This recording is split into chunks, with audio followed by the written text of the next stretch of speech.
ओम शांति।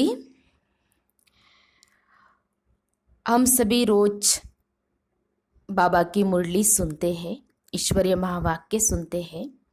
उसमें बाबा कई बार कहानियाँ भी बताते हैं। जो कथाएं आती हैं मुरली के अंदर, जैसे अलग अलग प्रकार की, जैसे बाबा कहते हैं सत्यनारायण की कथा, तिजरी की कथा, तो ये मुरली के अंदर आता है। लेकिन उन कथाओं का, कहानियों का आध्यात्मिक भाव क्या है, आध्यात्मिक अर्थ क्या है, वो हमें पता नहीं होता है। तो आज हम सभी जो बाबा मुरली के अंदर कहानियाँ बताते हैं, कथाएं बताते हैं, तो एक एक जो कहानी है, कथा है, उनका आध्यात्मिक भाव, आध्यात्मिक अर्थ क्या है, वो हम सुनेंगे। तो आज हम सभी तिजरी की कथा जो बाबा बताते हैं, वो कहानी को सुनेंगे और उसका आध्यात्मिक भाव क्या है वो भी हम समझेंगे। तो तिजरी की कथा जो शीर्षक है, एक बार खेल करते हुए पार्वती जी ने शिव जी की आंखों पर अपने हाथों को रखा। पूरा विश्व अंधकार और दुख में डूब गया। जीवन बुझ गया। मानव और जानवर दुख से चिल्लाने लगे। शिव के ललाट से तीसरा नेत्र फूट पड़ा और विश्व में रोशनी फैल गई। लेकिन रोशनी की वह ज्वाला इतनी तेज थी कि उसने हिमालय पर्वत को जलाकर राख कर दिया। पार्वती अपने पिता के राज्य का विनाश देखकर व्याकुल हो गई और उन्होंने शिव जी से इसे वापस ठीक करने की विनती की। तब शिव जी ने ऐसा ही किया। तो इसका आध्यात्मिक भाव यह है, जब सारी सृष्टि अज्ञान के अंधकार में डूबी हुई होती है, तब शिव बाबा इस घोर अंधकार को मिटाने के लिए आत्माओं को ज्ञान का तीसरा नेत्र देते हैं, जिससे सृष्टि पुनः सुख और शांति से संपन्न हो जाती है। तो ये प्रथम कथा है तिजरी की।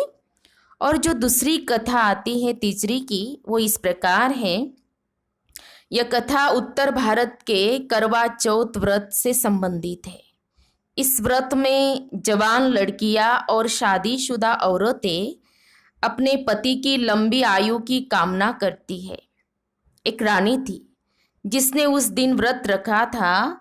उसके भाइयों को इन रिवाजों पर विश्वास नहीं था और वे अपनी बहन को भूखा रखते हुए देख नहीं सके। इसलिए उन्होंने घर से दूर जाकर आग जला दी। वे रानी के पास आए और बोले कि वह व्रत तोड़ सकती है क्योंकि चांद निकल चुका है। दूर से रोशनी को देखकर रानी ने विश्वास कर लिया। व्रत के दौरान स्त्रियां सिलाई नहीं करती है, लेकिन जब रानी ने कुछ सिलना शुरू किया तो प्रत्येक बार कपड़ों में सुई डालते ही वह सुई उसके पति को चुभी, जो कि बहुत दूर था। वह बेहोश हो गया। जब रानी घर में अपने पति के पास गई, तब उसे अपनी गलती मालूम हुई और उसने सुइयां निकालना शुरू कर दिया।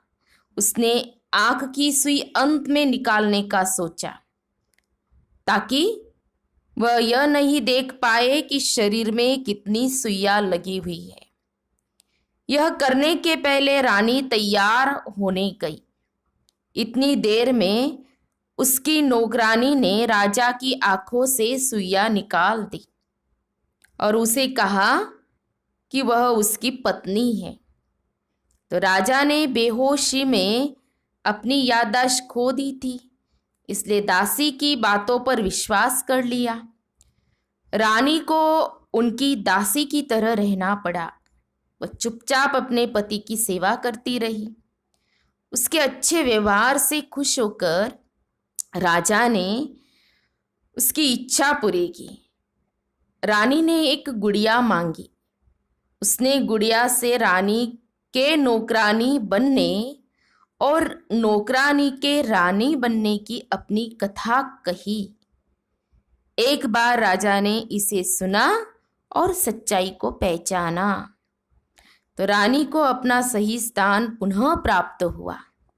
तो ये तो कहानी है तिजरी की, ये दूसरी कथा।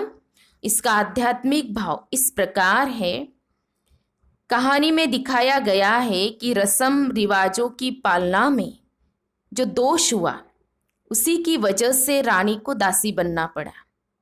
सतयुग में आत्माएं दिव्य गुणों से संपन्न और स्वराज्य अधिकारी थी, लेकिन धीरे धीरे आत्मा अपनी असली पहचान को भूलकर, ईश्वरीय निर्देशों को भूलकर जब देह अभिमान में आ गई और विकारों में फंस गई, तब से आत्मा पूज्य से पुजारी और राजा से प्रजा बन गई। जैसे कथा में रानी दासी बनी, तो आत्माओं को पुनः अपनी पहचान देने के लिए शिव बाबा, जो त्रिकालदर्शी है, इस धरती पर अवतरित होकर आत्मा के 84 जन्मों की कहानी सुनाते हैं। आदि सनातन देवी देवता धर्म की जो आत्माएं होती हैं, 84 जन्मों की कहानी सुनने से उनको अपना असली अस्तित्व याद आता है। जैसे राजा को असली बात पता चलती है, तो जब आत्माएं सर्वशक्तिमान ईश्वर के निर्देशों पर चलती है तो अपना खोया हुआ राज्य पाकर अपनी सही स्थिति को पाती है। जैसे रानी दासी से फिर से रानी बनी, वैसे ही हम आत्माएं फिर से पुजारी से पूज्य बनते हैं। तो ये थी तिजरी की कथा का आध्यात्मिक अर्थ, आध्यात्मिक भाव। अच्छा, ओम शांति, ओम शांति, ओम शांति।